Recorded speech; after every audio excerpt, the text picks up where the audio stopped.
Deep under the Earth's surface, machines that had been quiet for 800,000 years began to hum with life. Blue lights flickered on in endless tunnels carved from solid rock. The air itself seemed to wake up as filters started working, again, cleaning out the old and bringing in the new. Dr. Sarah Chen felt the cold leave her body slowly. The sleeping pod around her was warm now, and she could hear her heart beating for the first time in almost a million years. Her eyes opened to see a metal ceiling covered in strange symbols that glowed soft blue. She remembered those symbols. They were instructions written in the old human language that machines could understand. Sarah sat up carefully. Her body felt strange, like she had been sleeping for a very long time. Which she had. The last thing she remembered was the year 2157 AD, when the great solar storm was coming. Scientists had seen it years before it arrived. It would have killed every living thing on Earth. So humanity had built these underground cities and gone to sleep, waiting for the danger to pass. But why was she awake now? The sleeping pods were supposed to keep them safe until the Earth was ready for life again. Sarah looked around and saw other pods beginning to open. Men and women she had known, before the long sleep, were waking up just as confused as she was. A computer voice spoke in the quiet room. Warning. External communication signals detected. Galactic civilization confirmed active. Awakening protocols initiated. Welcome back, Dr. Chen. Sarah's mind raced. Galactic civilization? When they had gone to sleep, humans could barely travel to other planets in their own solar system. Now someone was talking to the stars, and it wasn't human voices the machines had heard. She walked to a control panel and pressed her hand against it. Information flooded her mind through the neural link that all humans from her time had. What she learned made her gasp. The galaxy was full of life. Hundreds of different alien species had built something called the Galactic Federation. They had been ruling space for 500,000 years, but according to their records, Earth was listed as a dead world. They thought nothing lived here. They had no idea humans existed. More people were waking up around her. Dr. James Wright, the military commander who had helped plan the Great Sleep. Engineer Maria Santos, who had built the underground cities. Captain Marcus Torres, who had been chosen to lead humanity when they woke up. All of them looked around with the same confused expression. Sarah, Captain Torres said, walking over to her. What's our status? Why are we awake? Sarah shared the information through their neural network. In seconds, everyone in the room knew what she had learned. The reactions were mixed. Some people looked excited. Others looked worried. A few looked angry. 800,000 years, Dr. Wright said slowly. We've been asleep for 800,000 years, and aliens have taken over the galaxy. Not taken over, Sarah corrected. Built. They think they're the first intelligent life to reach the stars. They don't know about the old human empire. Before the Great Sleep, humans had been different, much more advanced than the early 21st century people who first reached space. They had built amazing technology, traveled to distant stars, and learned secrets about how the universe really worked. But the solar storm would have destroyed all of it, so they had hidden underground and erased their presence from space. Captain Torres walked to another control panel. Computer, what's the status of our technology? All systems operational, Captain. Quantum drives online. Reality anchors functional. Consciousness networks active. Earth defense grid standing by. We are ready to return to the stars. The room fell silent. Their technology had survived the long sleep. Ships that could bend space and time. Weapons that could change reality itself. Defenses that could protect entire worlds. And according to the computer, none of the aliens in the galaxy had anything close to these capabilities. Computer, Sarah asked, how advanced is this Galactic Federation compared to us? Analysis complete. Federation technology is approximately equivalent to early human space age, circa 2080 AD. They use crude, faster-than-light drives, basic energy, weapons, and simple artificial intelligence. Threat level, minimal. Dr. Wright laughed, but it wasn't a happy sound. They've had 500,000 years to advance, and they're still using technology we had when we were children. More awakening chambers were coming online throughout the underground city. Thousands of humans were waking up, all getting the same information. They were the survivors of an advanced civilization, and they had slept through the rise of a galactic empire that was still using primitive technology. Captain Torres made a decision. We need to make contact. Find out what kind of species we're dealing with. Sarah, can you access their communication networks? Sarah touched the control panel again. The quantum computers that had slept with them were far more powerful than anything the Federation had.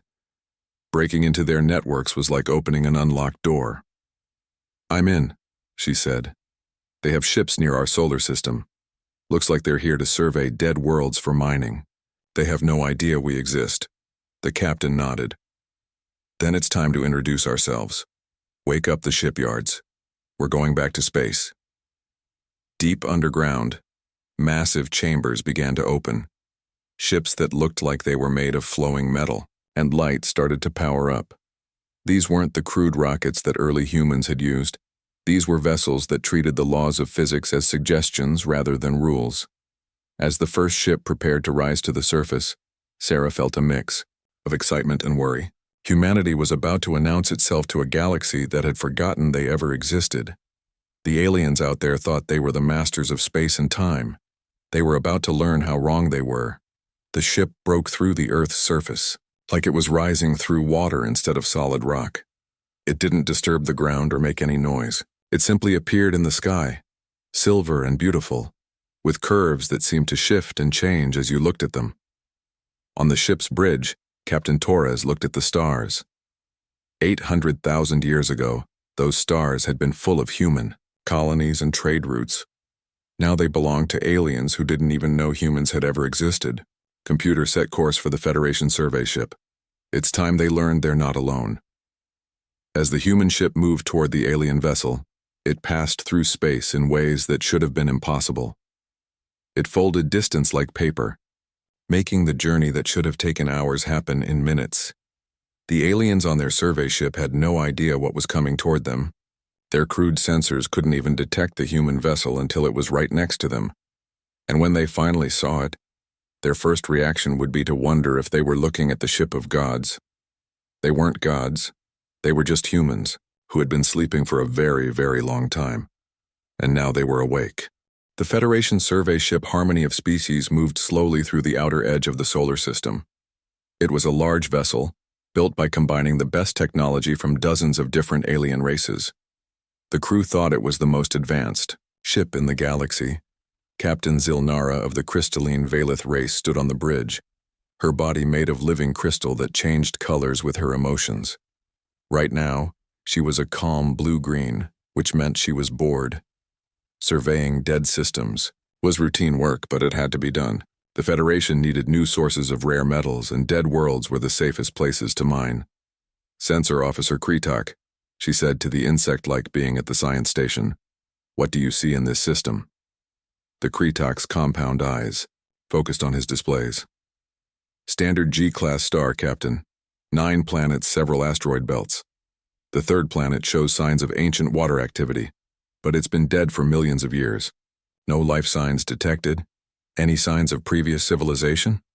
"Negative, Captain. This system has been empty since we started keeping records." Lieutenant Commander Vethamore, a gaseous being contained in an environmental suit, floated near the navigation station. "Captain, we're receiving a communication request." Captain Zilnara's crystal body flickered to orange, showing surprise.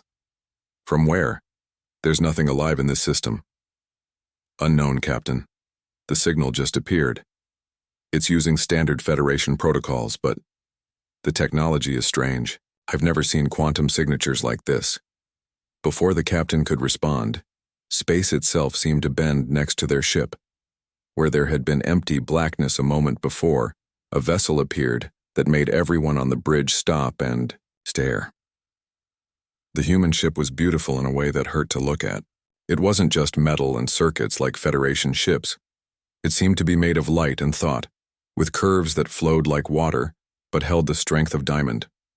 The ship was smaller than the Harmony of Species, but somehow it felt bigger. like it contained more space inside than outside. "By the 7 moons," whispered Kretak, "what is that thing?" The communication channel opened, and a voice spoke in perfect Federation standard. "Federation vessel, this is Captain Marcus Torres of the human ship Awakening Dawn. We request permission to speak with your commanding officer." Captain Zilnara's body went bright red with shock. Human? She had never heard of any species called humans. And how had they learned Federation standard? More importantly, how had their ship just appeared from nothing? "This is Captain Zilnara of the Federation survey ship Harmony of Species. I have never heard of your species. Please identify your world of origin and provide your Federation registration codes." There was a pause. Then Captain Torres spoke again, and the crew could hear what sounded like amusement in his voice. "Captain, we don't have Federation registration codes. We're not part of your Federation. We're from the 3rd planet in this system, Earth." "Impossible," Kretak said, checking his sensors again. "That world is dead. Has been for millions of years." "I assure you it's not dead," Torres replied. "We've been sleeping for a while, but we're awake now.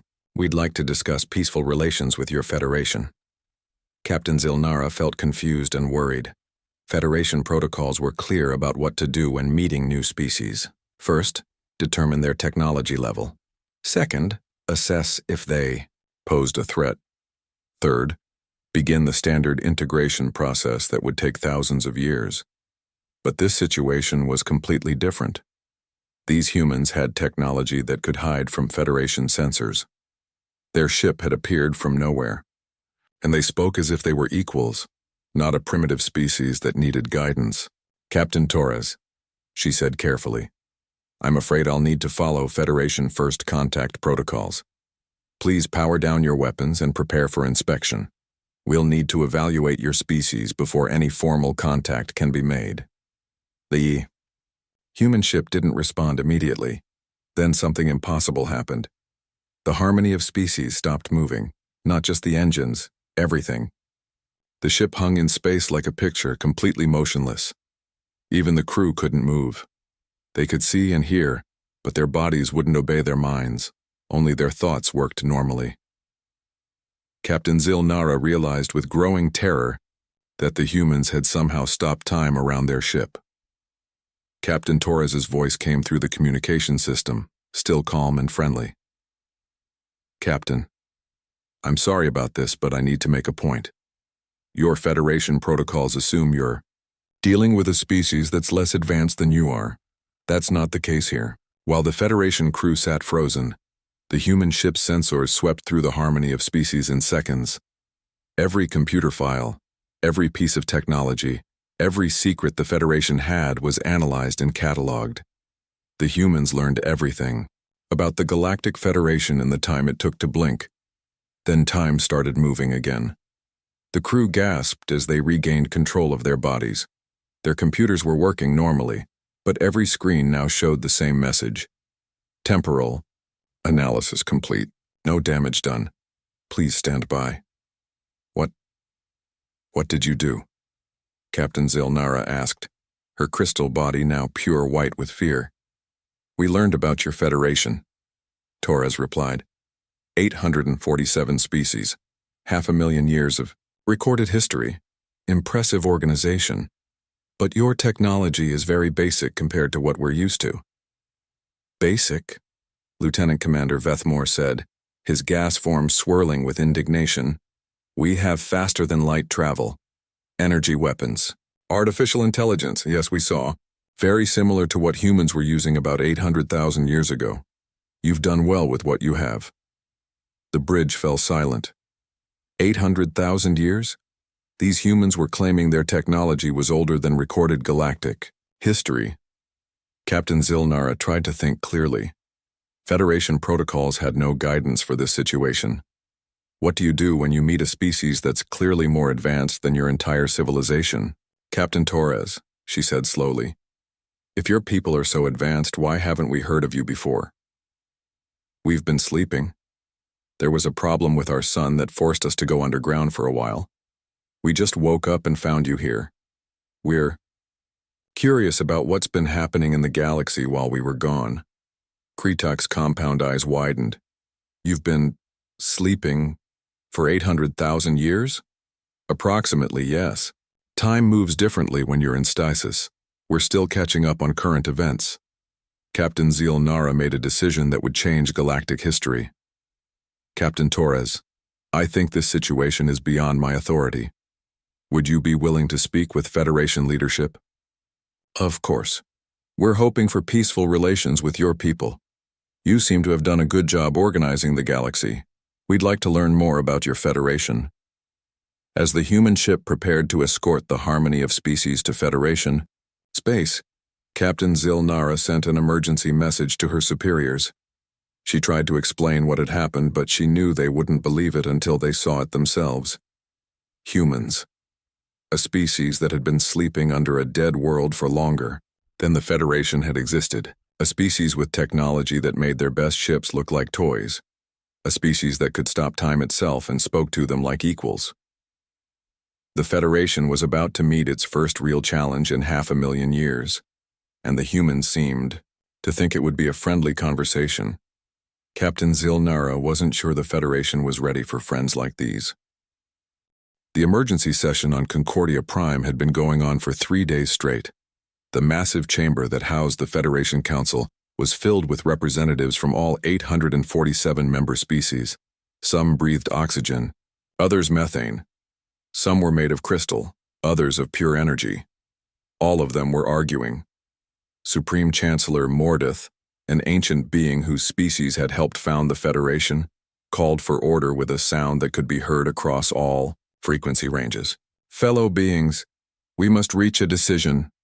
The humans are waiting for our response. At the center of the chamber, a hologram showed the image that had shocked the galaxy. Captain Torres standing on the bridge of his impossible ship, looking calm and confident while Federation ships surrounded him. Ships that couldn't touch him, couldn't scan him properly, and couldn't understand how his technology worked. Admiral Kolneth of the Supremacist Alliance slammed his armored fist on his speaking platform. This is unacceptable. No species can be allowed to threaten Federation authority. We should demand their immediate surrender. What surrender? Asked Dr. Yilpar of the Science Collective, her tentacles waving in frustration. They've made no threats. They've harmed no one.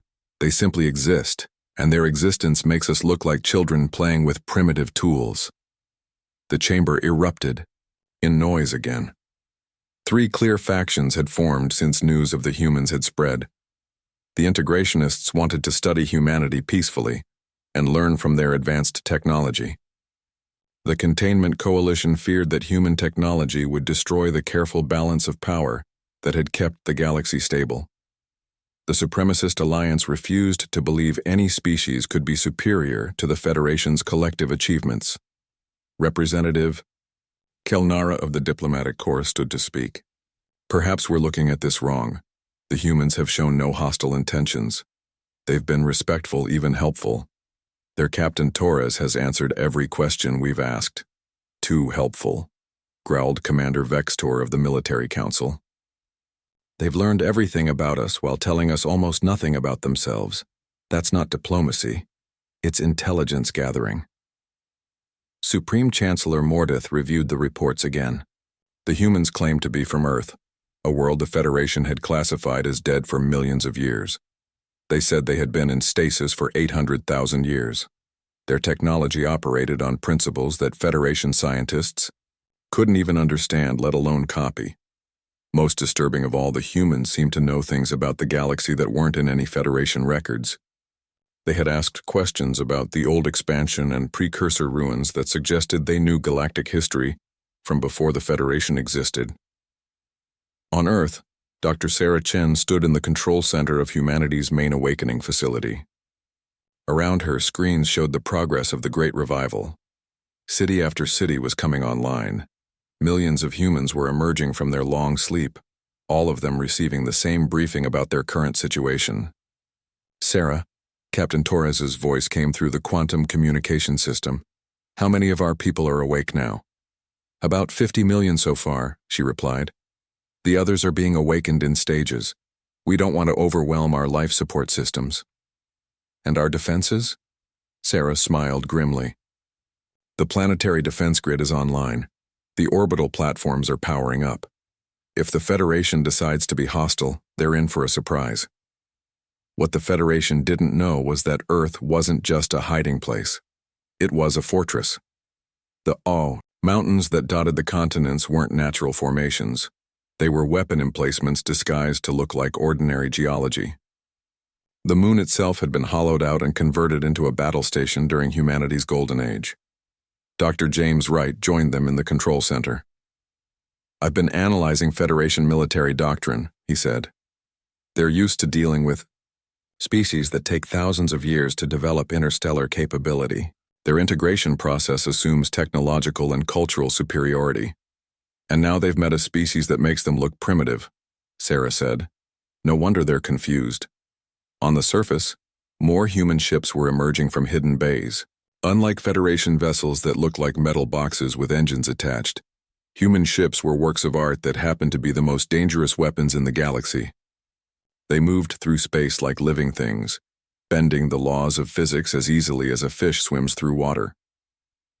Back on Concordia Prime, the debate was getting heated. Admiral Kolneth had proposed assembling the largest military fleet in galactic history to remind the humans of their place. Dr. Yilpara had suggested forming a joint research committee to study human technology. Representative Kelnara wanted to offer the humans full Federation membership immediately. Supreme Chancellor Mordeth knew that any decision they made would set the tone for humanity's relationship with the galaxy. Choose wrong, and they could face a war against an enemy that had already demonstrated the ability to stop time itself. "The real question," said Elder Zakmoth of the Ancient Worlds, "is whether we're dealing with humans as they are now, or humans as they were before their long sleep. If their civilization was advanced enough to survive 800,000 years underground, what were they like when they were active?" Dr. Yilpara had been studying the limited information they had about human history.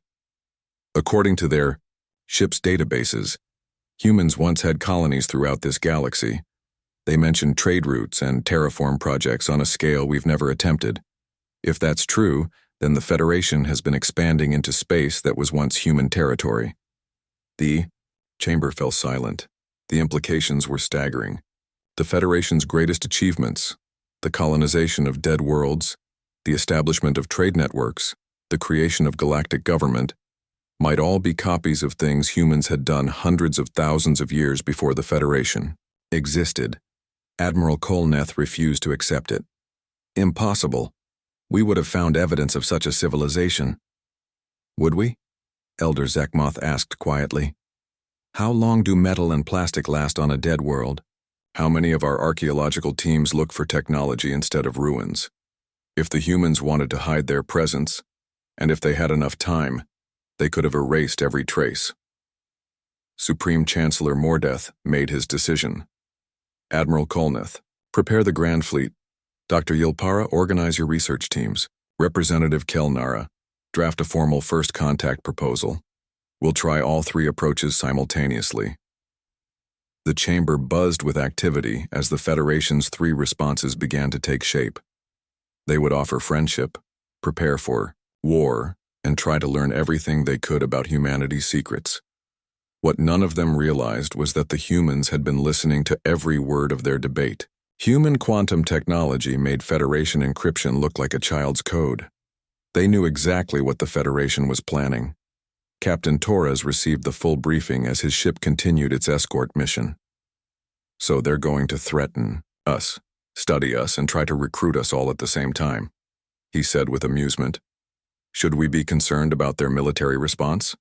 asked his science officer. Torres looked at the tactical display showing the Federation's most powerful warships, gathering for what they thought would be an overwhelming show of force. 10,000 ships representing the combined military might of 847 species. "No," he said calmly.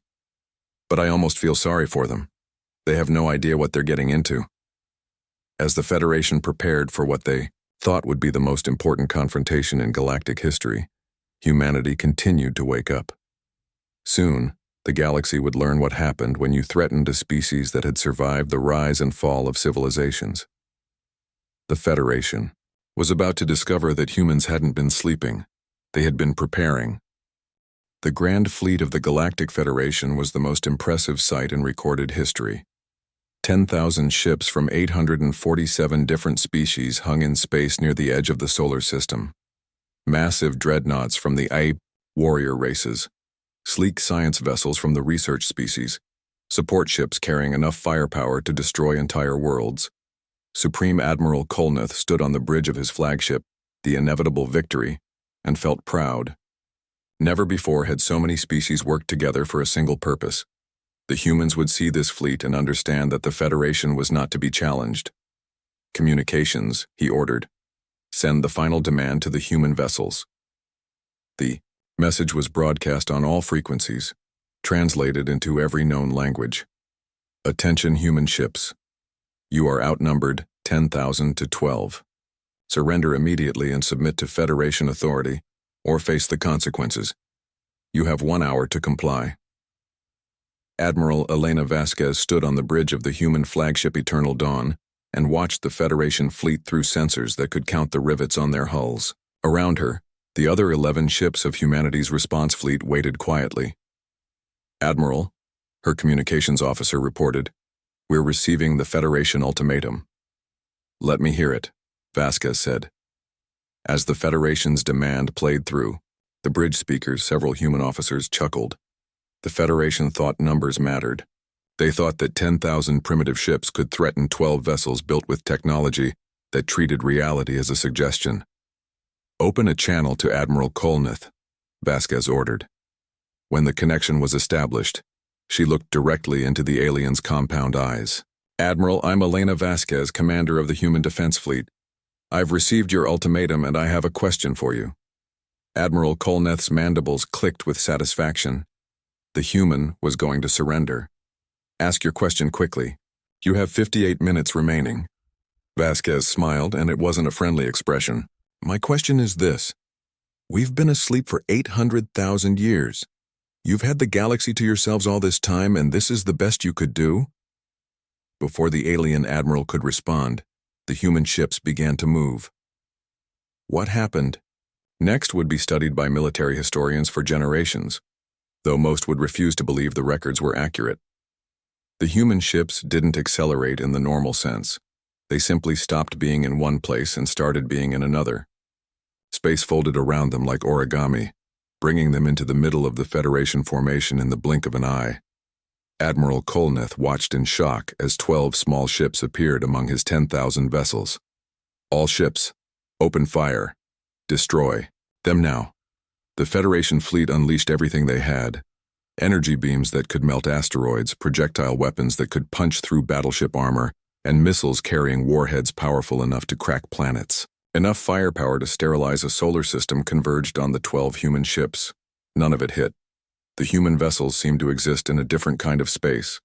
Federation weapons passed through them like they were made of light. When the aliens tried to use their faster-than-light drives to get better firing positions, their ship simply wouldn't move. Something was holding them in normal space, preventing any escape. What's happening? Admiral Kolnath demanded. Why can't we hit them? His science officer's voice was filled with panic. Sir, they're using some kind of reality anchor.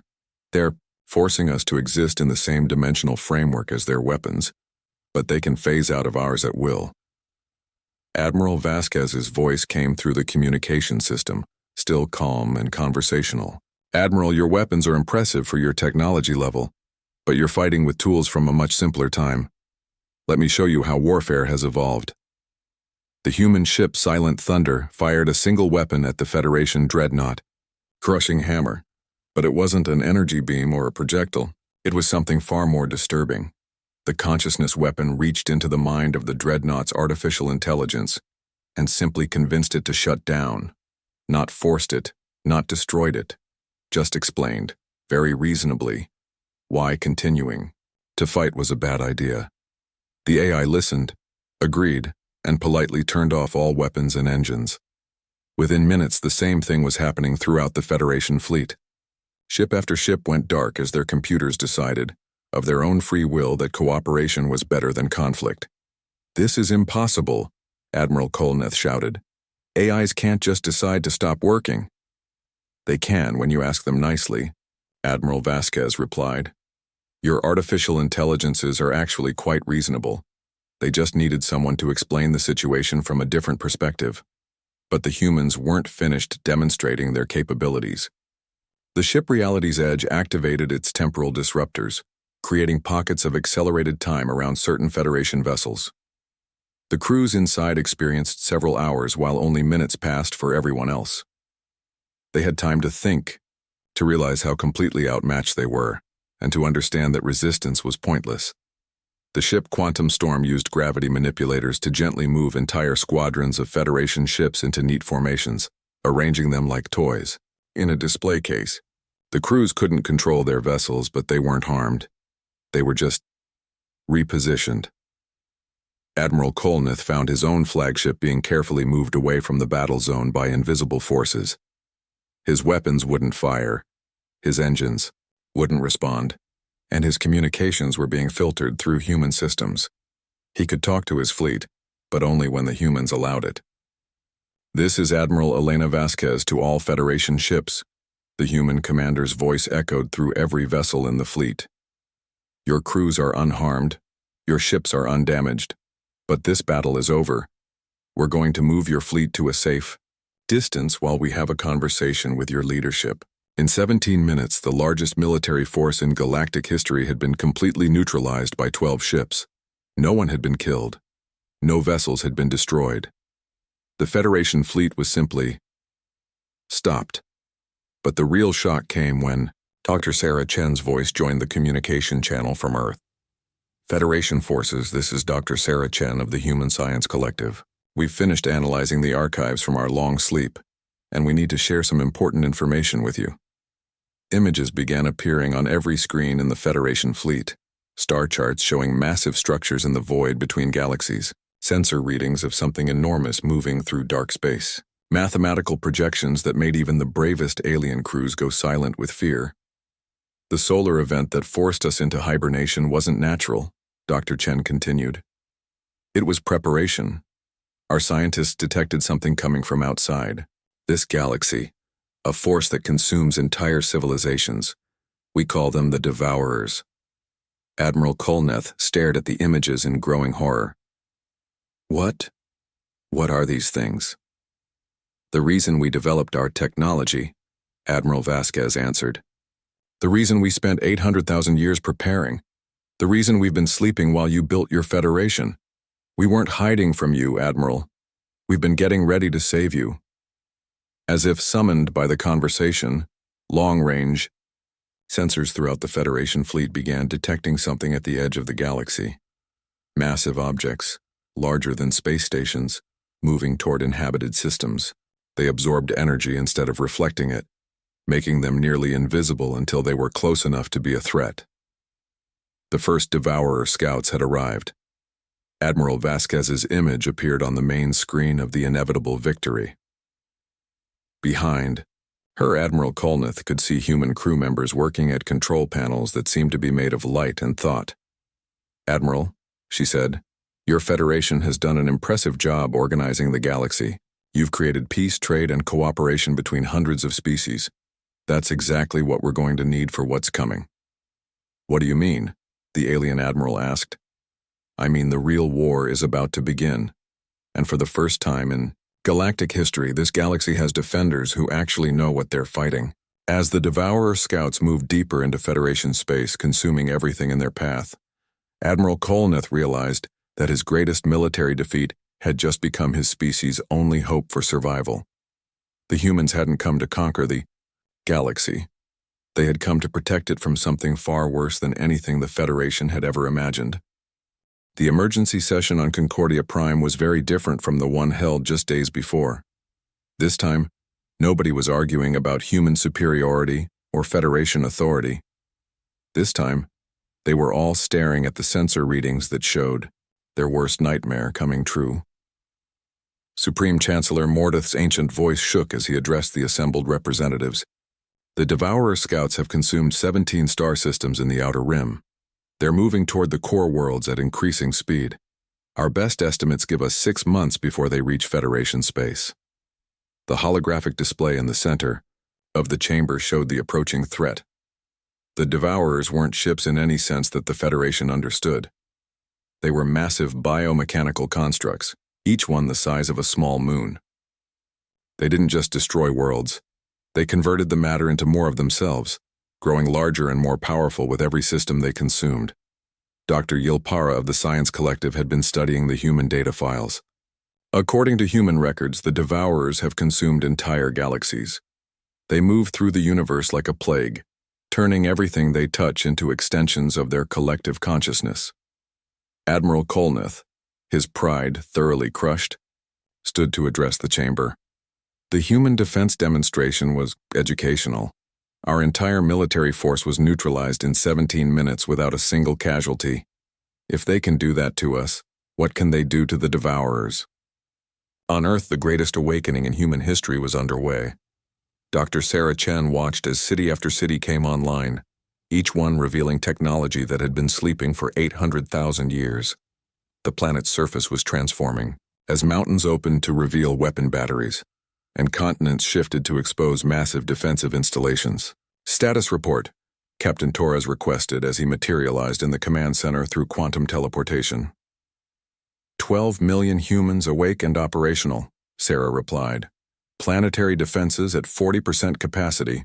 The lunar battle station is coming online, and we've detected 3 other human fortress worlds in nearby systems. Torres nodded. And the Federation's response to our offer of alliance? Mixed. The integrationists are eager to cooperate. The Containment Coalition wants to study our technology first. The supremacists are demanding equal command authority. They want equal authority over a war they don't understand, using technology they can't comprehend against an enemy they've never faced, Torres said with dark amusement. How very Federation of them. Above Earth's surface, the moon was opening like a mechanical flower. What the Federation had thought was a natural satellite was actually humanity's greatest defensive platform. Weapon systems that could crack planets were emerging from hidden bays. Reality manipulators that could rewrite the laws of physics in local space were powering up. And in the center of it all, the consciousness engine that could coordinate the defense of an entire galaxy was beginning to wake up.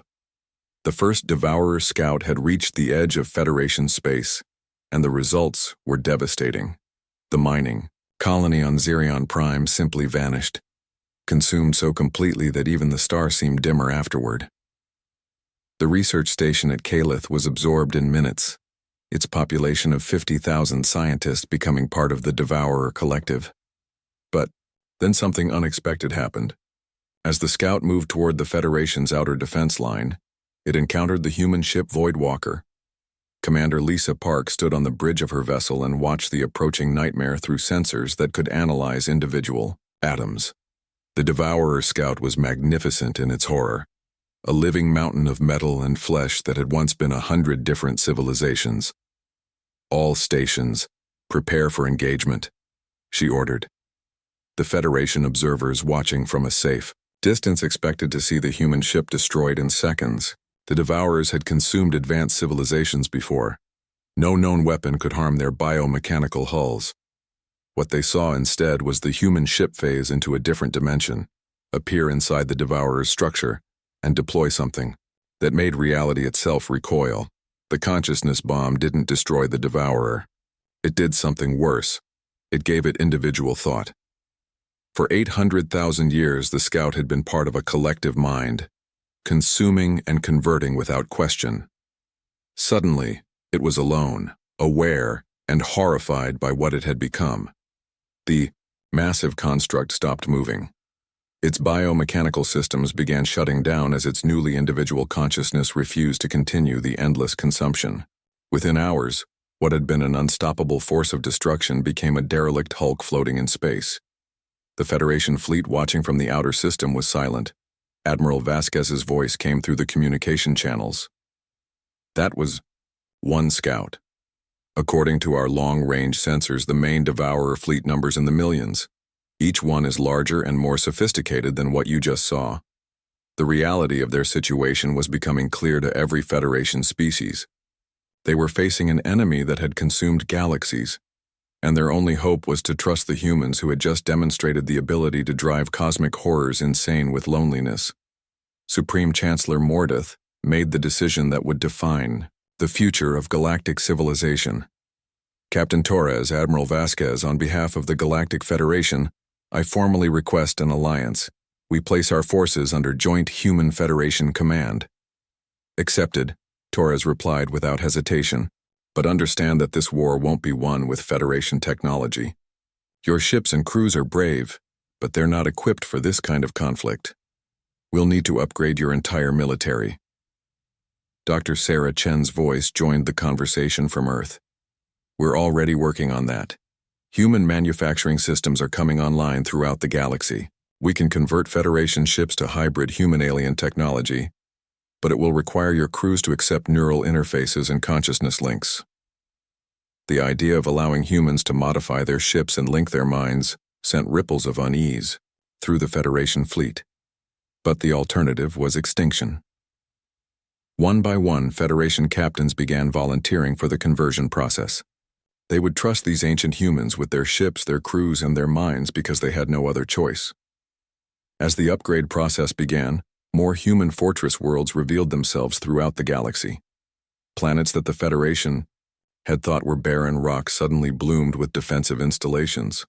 Space stations disguised as asteroids powered up their reality-warping weapons. And in the deep void between stars, massive human constructs that had been drifting dormant for millennia began moving toward strategic positions. Captain Torres stood on the bridge of the newly awakened dreadnought Eternal Vigil and watched as Federation and human fleets merged into a combined force. Alien crews were learning to interface with human consciousness networks.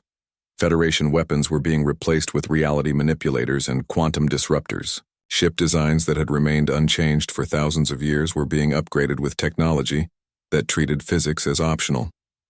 Admiral, his science officer reported, long-range sensors are detecting the main Devourer fleet.